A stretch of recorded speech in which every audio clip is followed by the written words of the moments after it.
शाम का वक्त होता है। सब लोग खाना खाकर अपने कमरे में चले जाते हैं। घर की लाइट्स बंद हो जाती है। शालू चुपके से शांति के कमरे में जाती है। आज तो इस बुढ़िया का काम तमाम ही कर दूंगी। शालू शांति के मुंह पर तकिया रखकर उसको मारने की कोशिश करती है, लेकिन शांति सिर्फ सोने का नाटक कर रही होती है। शांति जोर जोर से चिल्लाने लगती है। शांति की आवाज सुनकर अनीता वहां पहुंच जाती है और कमरे की लाइट जला देती है। आखिर एक बहू अपनी दादी सास को मारने की कोशिश क्यों कर रही थी, ये जानने के लिए हमें स्टोरी को अंत तक देखना होगा। कविता बहू, जरा भगवत गीता ला दे। सुबह सुबह गीता पढ़कर मेरे मन को जो सुकून मिलता है उसके आगे सब कुछ फीका है। भाई मैं चाय भी गीता पढ़ने के बाद ही पीऊंगी। ठीक है माँ जी, अभी लेकर देती हूँ। लीजिए माँ जी, आपकी भगवत गीता।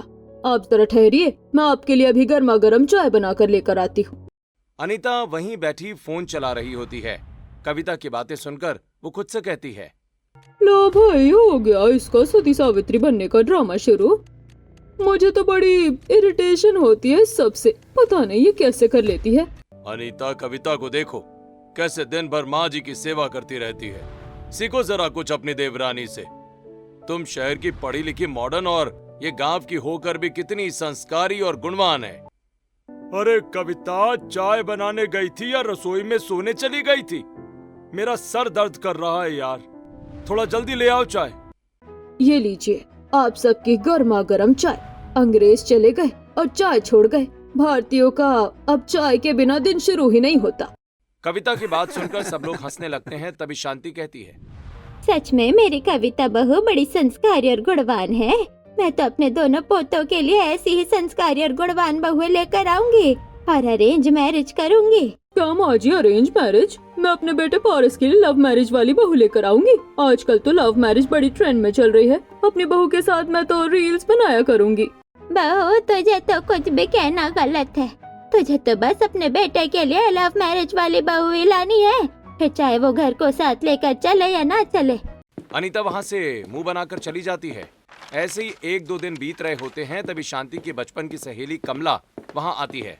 कमला, तुझे इतने दिनों बाद अपनी आंखों के सामने देखकर सच में दिल को बड़ा सुकून मिला है। आ बैठ, कैसी है तू? हाँ मैं ठीक हूँ। तू बता, तेरे बहू बेटे और पोते कैसे हैं? तभी वहाँ कविता आती है और कमला और शांति के पैर छूकर आशीर्वाद लेती है। फिर किचन में जाकर दोनों के लिए चाय नाश्ता बनाकर ले आती है। और आंटी जी, क्या हाल चाल है आपके? शांति, बुरा मत मानना, पर तेरी छोटी बहू तो बड़ी ही समझदार और संस्कारी है और तेरी बड़ी बहू को देख, बड़ों से बात करने की तमीज नहीं है। चल खैर छोड़, तो ये बता, तेरे दोनों पोते शादी के लायक हो चुके हैं, उनकी शादी का क्या सोचा? मैंने तो सोच लिया है, मैं अपने दोनों पोते के लिए अरेंज मैरिज वाली बहू लाऊंगी जो पूरे घर की जिम्मेदारी के साथ साथ अपनी सास के साथ भी अच्छी बॉन्डिंग बनाए रखे। आखिरकार बुढ़ापे में सिर्फ अरेंज मैरिज वाली बहू काम आती है। माँ जी, आज फिर आप वही बात बोल रही हैं। मैं अपने बेटे पारस के लिए लव मैरिज वाली बहू लेकर आऊंगी। आप देखना माँ जी, मेरी लव मैरिज वाली बहू जब घर आएगी ना, तो कैसे सब लोगों की सेवा पानी करेगी। लो भाई, तुम्हारी बहू ने तो तुम्हारी 1 सेकंड में बेइज्जती कर दी। इसको तो बस लव मैरिज वाली बहू लानी है अपने बेटे पारस के लिए। तो अपनी छोटी बहू कविता से भी पूछ ले कि उसको अपने बेटे आकाश के लिए कैसी बहू लानी है। आंटी जी, आकाश पर मुझसे ज्यादा तो माँ जी का हक है। माँ जी जो भी उसके लिए फैसला लेंगी वही अच्छा होगा। मुझे मेरी कविता बहू से यही उम्मीद थी और मैं तो अपने पोते आकाश के लिए अरेंज मैरिज वाली बहू ही लेकर आऊंगी। ऐसे ही काफी देर तक वो लोग बैठकर बातें करते हैं। फिर कमला चली जाती है। कविता बहू, जरा मेरे पोते आकाश को फोन तो लगाना, मैं उससे पूछ तो लूं कहीं उसने कोई और लड़की पसंद तो नहीं कर रखी। ठीक है माँ जी, मैं अभी फोन लगाती हूँ। मुझे पता है आप आकाश को याद कर रही हो। कविता आकाश को फोन करती है। अरे बेटा, मैं तेरे लिए अरेंज मैरिज वाली लड़की देख रही हूँ, तुझे कोई और पसंद है तो मुझे बता दे। आप जिससे भी मेरी शादी कराओगी ना, मुझे पता है वो लड़की बड़ी संस्कारी और अच्छी होगी। ठीक है बेटा, तो मैं कल ही पंडित जी को फोन करके बुलाती हूँ, अच्छी अच्छी लड़कियों की फोटो दिखा देंगे।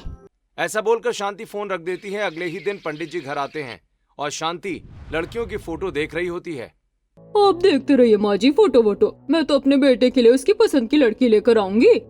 अनीता बहू वक्त आने दे, वक्त ही बताएगा कि किसकी बहू कैसी निकलेगी। खैर ये फोटो देख, मुझे तो ये फोटो बड़ी अच्छी लगी है। माँ जी लड़की तो बड़ी प्यारी लग रही है। पंडित जी इसका नाम क्या है? अरे इसका नाम नंदिनी है, बड़ी सुशील और संस्कारी लड़की है। अगर आप लोगों को पसंद हो तो मैं इसके माँ बाप से रिश्ते की बात आगे बढ़ाता हूँ। हाँ जी, हमें लड़की पसंद है, बिल्कुल ऐसी ही संस्कारी बहू चाहती हूँ मैं अपने पोते के लिए। अब शुभ काम में देरी मत कीजिए, आप रिश्ते की बात आगे बढ़ाइए। अगले ही दिन शांति और पूरा परिवार नंदिनी को देखने के लिए चले जाते हैं। नंदिनी अच्छे से तैयार होकर सब लोगों के सामने आती है और सब लोगों के पैर छूती है। बस मुझे तो मेरे पोते के लिए ऐसे ही गुणवान और संस्कारी बहू चाहिए थी। बहन जी हमारे पास तो हमारी बेटी ही है और हमने इसको बड़े लाड़ प्यार से पाला है। भाई हमारी तो दुनिया ही सिर्फ हमारी नंदिनी बेटी है। अरे आप चिंता मत करिए, हम आपकी बेटी नंदिनी को अपने घर की बहू नहीं बल्कि बेटी बनाकर रखेंगे। ऐसे ही दोनों का रिश्ता पक्का हो जाता है और कुछ दिनों के बाद आकाश और नंदिनी की बड़ी धूमधाम से शादी होती है। नंदिनी बहू कलश को पैर से गिराकर घर में प्रवेश करो। नंदिनी कलश को गिराकर अपने पैरों की छाप सफेद कपड़े पर लगाते हुए घर में आती है और सब लोगों से आशीर्वाद लेती है। बहू तो बड़ी समझदार है, देखो तो कितना बड़ा घूंघट किया हुआ है और सब लोगों के पैर छूकर आशीर्वाद ले रही है। सही में अरेंज मैरिज वाली बहू तो बड़ी संस्कारी है। ये शुरू की बातें हैं, अभी तो ये सब लोगों को इम्प्रेस करने के लिए ऐसा कर रही है, बाद में देखना कैसे गिरगिट की तरह रंग बदलेगी। अरे अनीता कहीं तो चुप हो जाया कर, घर का माहौल तो देख, घर में नई बहू आई है। माँ जी जब मेरी लव मैरिज वाली बहू आएगी ना तो सब लोग देखते रह जाएंगे, वो सबका मान सम्मान भी करेगी और मेरे साथ भी बहुत अच्छे से रहेगी। ऐसे ही गृह प्रवेश की सभी रस्में पूरी होती हैं। अगली सुबह नंदिनी सुबह 5 बजे उठकर सज संवर कर श्रृंगार करके लाल रंग की साड़ी में मंदिर में पूजा करती है और घर के सभी बड़ों का आशीर्वाद लेती है। जीती रहो बहू, बड़ी प्यारी लग रही है साड़ी में। हाँ दादी, बोल तो आप सही रही हो, देखो ना कितनी अच्छी लग रही है साड़ी में। बहू आज तुम्हारी पहली रसोई की रस्म है, तुम्हें पता है ना सब कैसे करना है? जी माँ जी, आप बिल्कुल फिक्र मत कीजिए, मुझे सब पता है। नंदिनी किचन में जाती है और गैस की पूजा अर्चना करके कढ़ाई चढ़ाती है।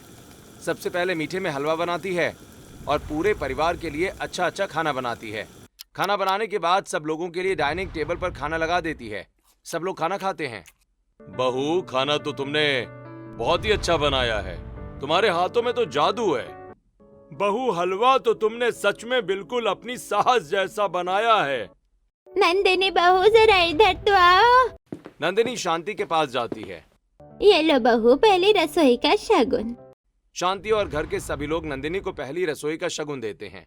नंदिनी सबके पैर छूकर आशीर्वाद लेती है।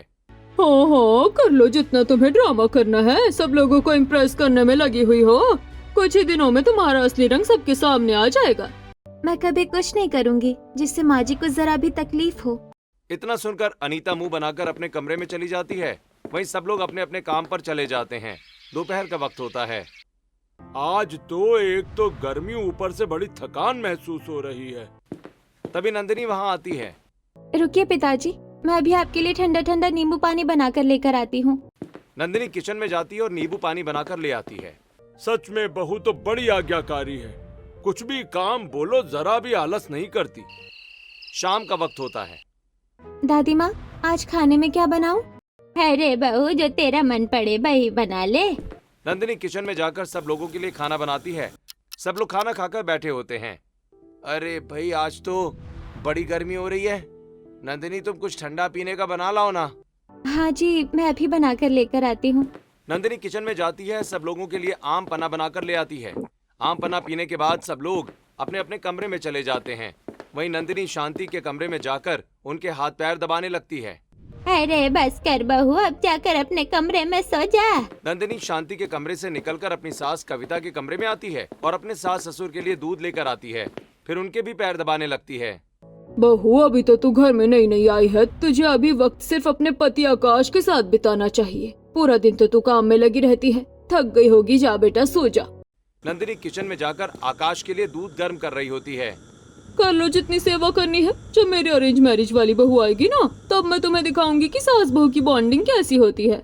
नंदिनी दूध गर्म करके अपने कमरे में आकाश के लिए लेकर आती है और आकाश के पैर दबाने लगती है।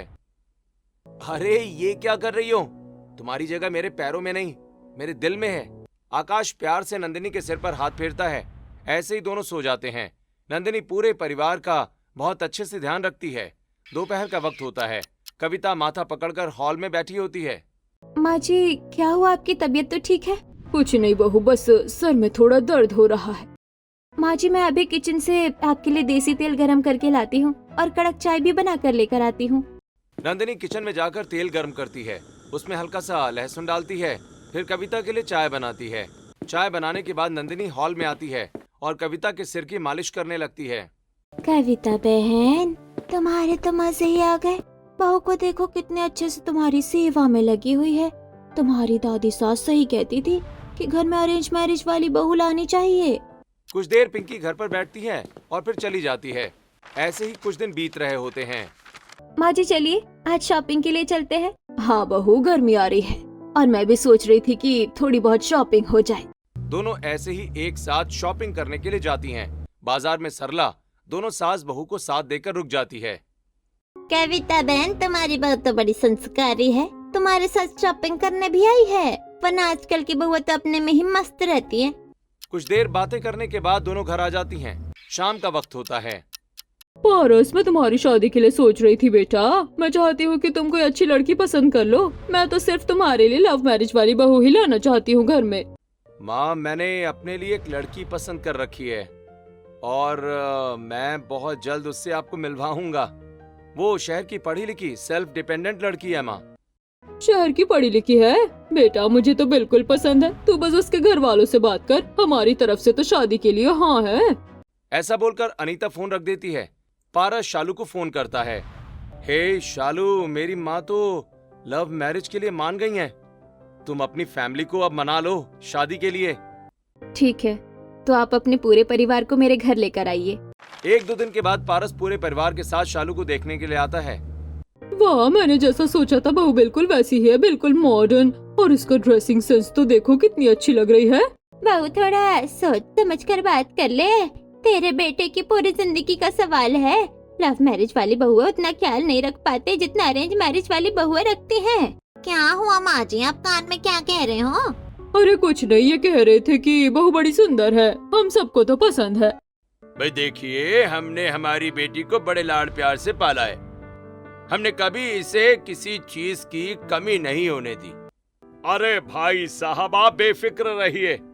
आपकी बेटी को हमारे घर में कभी किसी चीज की परेशानी नहीं होगी। ठीक है, तो भाई हमारी तरफ से भी रिश्ता पक्का है। बस अब जल्द से जल्द शादी की डेट फिक्स कर लेते हैं। अरे भाई, अब घर भी चलो, घर पर भी बहुत काम है। ठीक है, तो फिर हमारी तरफ से भी रिश्ता पक्का रहा। शांति पूरे परिवार को लेकर घर आ जाती है। अनीता बहू, तूने उस लड़की शालू का कपड़ों का पहनावा नहीं देखा? उसने किसी के पैर तक नहीं छुए वहाँ पर। माँ जी, आप कैसी बातें कर रही हो? आजकल की मॉडर्न लड़कियां हैं, पैर नहीं छुए तो क्या हो गया? तभी पारस के पास शालू का फोन आता है। देखो, तुमने अपनी फैमिली को बताया तो है ना कि मुझे काम वाम करना नहीं आता है। और तुम्हारे घर में जो तुम्हारी छोटी भाभी नंदिनी थी, वो तो साड़ी पहन कर आई थी। मैं ये सब नहीं पहन पाऊंगी। अरे यार, हमारी लव मैरिज हो रही है, मेरे लिए वही बहुत है। ऐसा बोलकर पारस फोन रख देता है। कुछ दिनों के बाद दोनों की बड़ी धूमधाम से शादी होती है। आखिरकार मैं अपने बेटे के लिए लव मैरिज वाली बहू लेकर ही आ गई। अनीता बहू घर में आने वाली है, उसके गृह प्रवेश तो कर लो, बाद में खुशी मना लेना। कार से शालू नीचे उतरती है और घूंघट को सिर पर रख लेती है। लो भाई, इसकी लव मैरिज वाली बहू के रंग तो यही से दिखने शुरू हो गए। आओ शालू बहू, अंदर आओ और कलश को पैर से गिराकर अपने शुभ कदम हमारे घर में रखो। आखिर तुम इस घर की बड़ी बहू हो। देखिए माँ जी, मुझे बहुत ज्यादा गर्मी लग रही है और ये सारी रस्मों में मुझे कोई इंटरेस्ट नहीं है। और क्या है ये कलश को मारना? शालू गुस्से से कलश को जोर से पैर मार देती है। लीजिए, हो गई आपकी गृह प्रवेश की रस्म। अब मैं अपने कमरे में आराम करने जा रही हूँ। अनीता बहन, तुम्हारी बहू ने तो आते ही कलश को फुटबॉल समझकर मार दिया। उसने तो पहले ही अपना रूप दिखा दिया। मैंने तो पहले ही कहा था कि लव मैरिज वाली बहू अच्छी नहीं होती। लेकिन इस अनीता ने मेरी एक नहीं सुनी। सभी पड़ोसने अपने घर चली जाती हैं और शालू कमरे में जाते ही बैठ जाती है। हे भगवान, कितना मेलोड्रामा करना पड़ रहा था। एक तो इतना भारी भरकम ये लहंगा, मुझसे तो बिल्कुल भी बर्दाश्त नहीं हो रहा। यार, माँ ने कितने प्यार से तुम्हारे लिए गृह प्रवेश की रस्म रखी थी, तुमने जरा भी किसी भी बात का मान नहीं रखा। ओह यार, प्लीज बंद करो ना। क्या तुम भी इन रीति रिवाजों में पड़े रहते हो? तुम्हें तो शुरू से पता था मेरा बिहेवियर। मुझे इन सब चीजों में कोई इंटरेस्ट नहीं है। अगली सुबह शालू 8 बजे तक सो रही होती है। उठ जा शालू बहू, सुबह के 8 बज गए, जल्दी से तैयार होकर नीचे आ जा। आज तेरी पहली रसोई की रस्म है। अनीता के कई बार आवाज लगाने पर शालू गुस्से से दरवाजा खोलती है। क्यों दिमाग खराब कर रहे हो आप माँ जी सुबह सुबह? नींद तो पूरी हो जाने देते कम से कम मेरी। बहू ऐसी क्यों बात कर रही है? और आज तेरी पहली रसोई की रस्म है। चल जल्दी से तैयार होकर नीचे आ जा। देखिए माँ जी, मुझसे ये खाना वाना बिल्कुल बनाना नहीं आता। और प्लीज मेरे लिए एक अच्छी सी ग्रीन टी बनाकर कमरे में लेकर आना। अनीता बेबस होकर किचन में जाकर शालू के लिए ग्रीन टी बनाकर ले आती है। शालू ग्रीन टी की पहली सिप लेते ही गुस्सा हो जाती है। ये क्या बकवास ग्रीन टी बनाकर लाई हो बुढ़िया? शालू कप नीचे फेंक देती है। मेरा पूरा मूड खराब कर दिया। बहू तू कैसी बातें कर रही है? तुझे बड़ों से बात करने की तमीज नहीं है क्या? शालू गुस्से में अनीता को धक्का दे देती है। चुपचाप मेरे कमरे से बाहर निकल बुढ़िया। कब से खड़ी होकर यहाँ बक बक कर रही है? मेरा सर दर्द कर दिया। निकल मेरे कमरे से। अनीता शालू का रूप देखकर घबरा जाती है। हे भगवान, बहू को क्या हो गया अचानक से? मैंने तो सोचा था कि लव मैरिज वाली बहू के साथ अच्छे से रहूंगी। शालू नीचे शॉर्ट ड्रेस पहन कर आती है। बहू, ये क्या पहन लिया तूने? आज तेरा घर में पहला दिन है, साड़ी वगैरह पहन लेती। देखिए दादी माँ, आज तो आपने मुझे रोक टोक दिया। आगे से इस तरह मुझसे बिल्कुल भी बात मत करना। मैं आपकी गुलामी नहीं करूंगी। शालू गुस्से से अनीता को आवाज लगाती है। माँ जी, अरे ओ माँ जी, कहाँ मर गई आप? मेरे लिए कुछ अच्छा तो बना दो कम से कम, भूख लग रही है।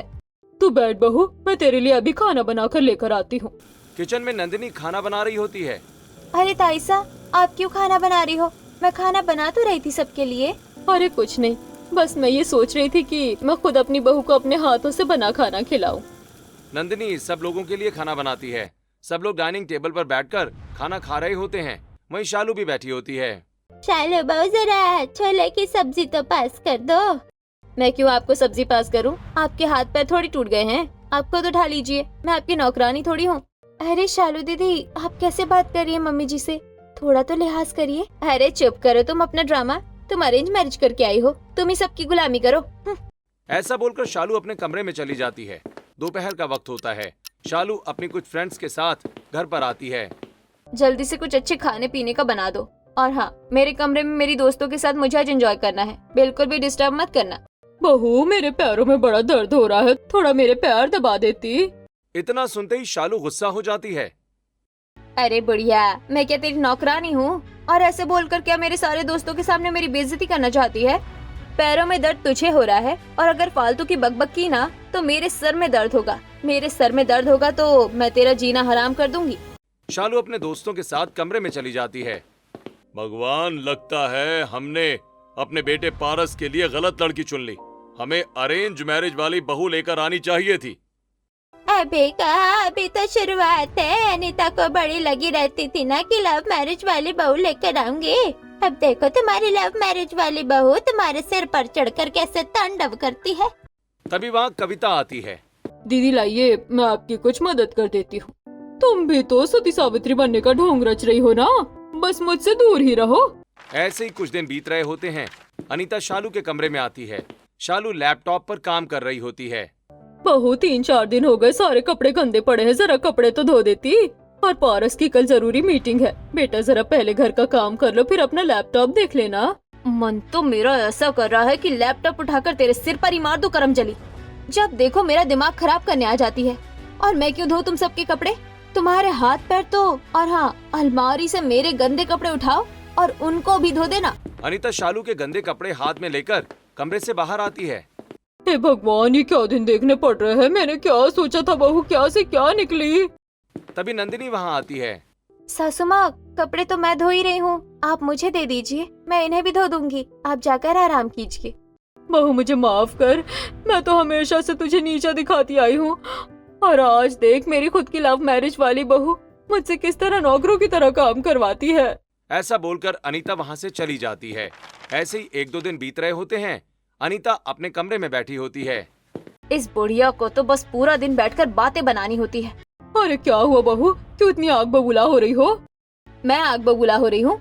चल चुपचाप मेरे कमरे में, और मेरे जितने सैंडल्स पड़े हैं ना उनको अच्छे से पॉलिश कर। शाम को अपने फ्रेंड्स के साथ पार्टी में जाऊंगी। मैं क्यों करूँ तुम्हारे सैंडल्स पॉलिश?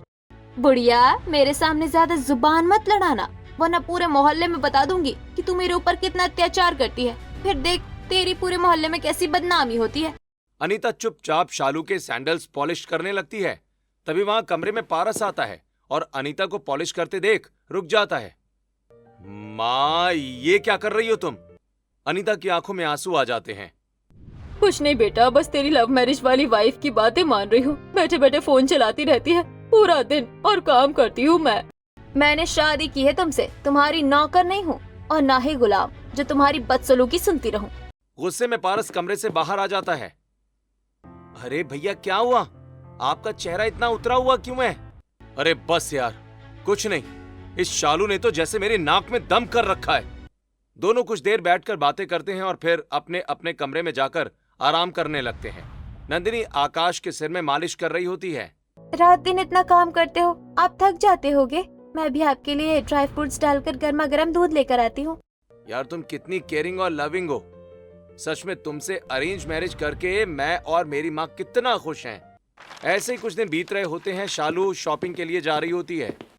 बहू शॉपिंग पर जा रही है तो मैं भी तेरे साथ चलती हूँ। मेरे भी गर्मियों के सारे कपड़े खराब हो चुके हैं। कुछ तो शर्म लिहाज कर लिया करो। मैं तेरे बुढ़ापे के साथ जाऊंगी तो अच्छी लगूंगी क्या? और तुझे इतना शौक है ना शॉपिंग करने का, तो अकेले जा, मैं अपने फ्रेंड्स के साथ जा रही हूँ। ऐसा बोलकर शालू वहाँ से चली जाती है। देख अनीता, मैंने तुझे बहुत समझाया था कि पूरी जिंदगी का सवाल है, लेकिन तूने मेरी एक नहीं सुनी। नंदिनी बहू को देख कैसे कविता का दिन रात ख्याल रखती है, और एक तेरी बहू है जो तुझे जूते की नोक पर रखती है। तभी पड़ोसन पूनम वहाँ आती है। बात तो आपने सही कही है माँ जी।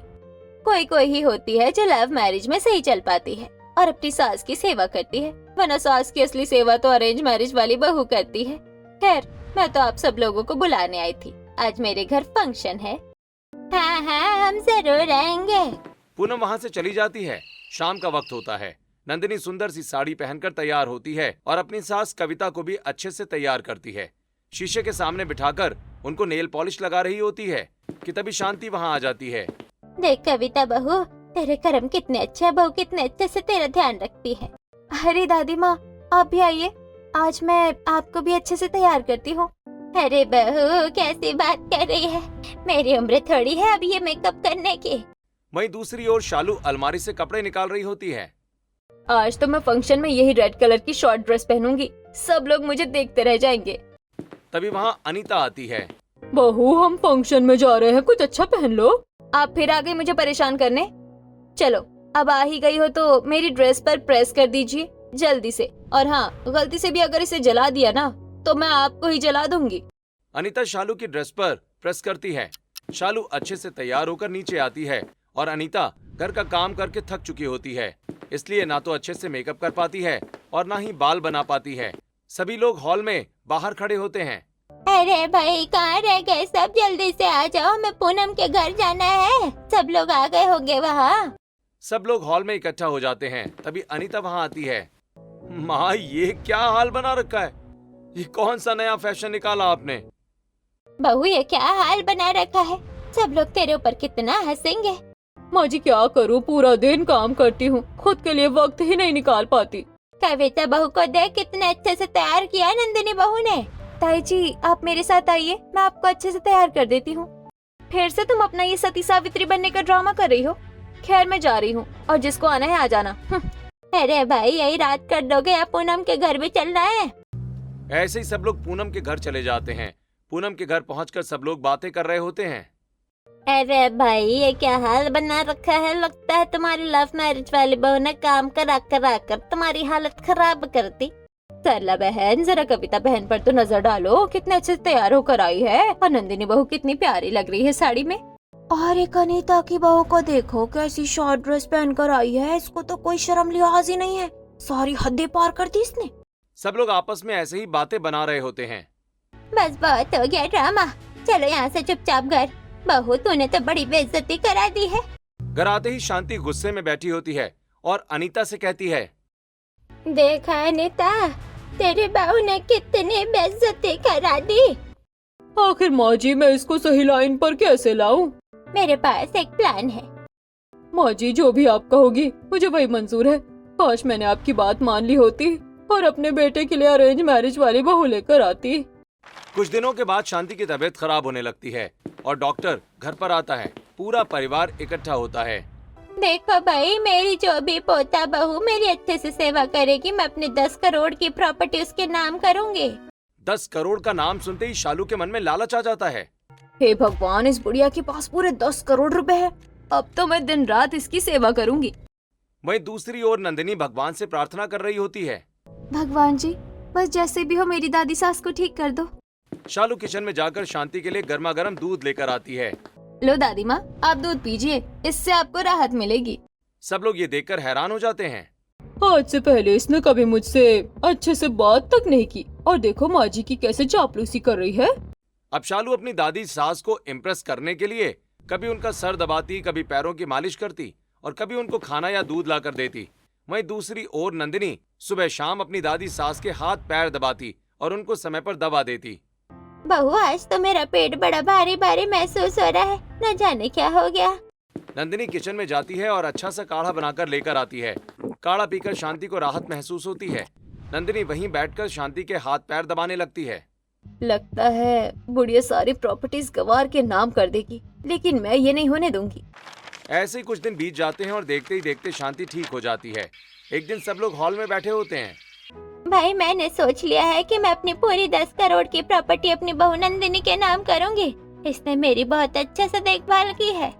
ये सुनते ही शालू के तन बदन में आग लग जाती है। इस खूसट बुढ़िया की मैंने कितनी सेवा की और आखिरकार इसने अपना रंग दिखा दिया। अब मैं इसको अच्छा सबक सिखाकर ही रहूंगी। पैसे के लालच में मैंने इसकी इतनी सेवा की, लेकिन इसने फिर भी अपने सारे पैसे नंदिनी के नाम कर दिए। शाम का वक्त होता है। सब लोग खाना खाकर अपने कमरे में चले जाते हैं। घर की लाइट्स बंद हो जाती हैं। शालू चुपके से शांति के कमरे में जाती है। आज तो इस बुढ़िया का काम तमाम ही कर दूंगी। शालू शांति के मुंह पर तकिया रखकर उसको मारने की कोशिश करती है, लेकिन शांति सिर्फ सोने का नाटक कर रही होती है। शांति जोर जोर से चिल्लाने लगती है। शांति की आवाज सुनकर अनीता वहां पहुंच जाती है और कमरे की लाइट जला देती है। शालू बहू, तेरे हाथ में तकिया क्यों है? तुम माँ जी को मारने की कोशिश कर रही थी, आखिरकार तूने अपना असली रंग दिखा ही दिया। अनीता जोर जोर से शालू पर चिल्लाने लगती है। चिल्लाने की आवाज सुनकर पूरा परिवार वहां इकट्ठा हो जाता है। जैसे ही पारस को पता चलता है कि शालू दादी माँ को मारने की कोशिश कर रही थी। तुम इतनी गिरी हुई हो? अरे मैंने कभी सोचा नहीं था। पारस शालू को जोर का थप्पड़ मार देता है। मैं आज से तुम्हें अपने घर से निकालता हूं। निकल जाओ मेरी जिंदगी से। शालू सब लोगों के पैरों में पड़कर माफी मांगने लगती है। माफ कर दीजिए, मुझसे बहुत बड़ी गलती हो गई। मैं पैसे के लालच में इतनी अंधी हो गई थी कि मैंने कुछ सोचा ही नहीं। शालू अनीता के पैरों में गिर जाती है। माँ जी, मैं बहू होते हुए हमेशा एक सास की तरह आप पर हुक्म चलाती रही, आपके साथ बदसलूकी की। मुझे माफ कर दीजिए, मैं आगे से ऐसा कभी नहीं करूंगी। नहीं, तुम्हें अब कोई माफी नहीं मिलेगी। देखिए भैया, गलती इंसान से ही होती है। आप इनको एक मौका तो दीजिए। मुझे पूरी उम्मीद है कि दोबारा ऐसी गलती नहीं करेंगी। मुझसे कितनी बड़ी गलती हो गई कि मैं अपने बेटे के लिए लव मैरिज वाली बहू लेकर आई। काश मैं अपने बेटे के लिए सही फैसला करती। नंदिनी के समझाने पर सब लोग शालू को एक मौका और देते हैं। शालू धीरे धीरे सुधरने लगती है और अपने पूरे परिवार का ख्याल रखने लगती है। लगता है मेरी बहू अब सच में बदलने की कोशिश कर रही है। अब सभी लोग हंसी खुशी रहने लगते हैं। शालू भी सबके दिलों में अपने लिए जगह बना लेती है। अनीता, अब तुझे बात समझ आई कि अरेंज मैरिज वाली बहू ही घर को सही तरीके से लेकर चलती है, और लव मैरिज वाली बहू का तो तुझे पता चल ही गया होगा। हाँ माँ जी, आज मुझे समझ आ गई आपकी बात। आप हमेशा से ही सही बोलती थी। अनीता की बात सुनकर सब लोग मुस्कुराने लगते हैं और पूरा परिवार खुशी से रहने लगता है।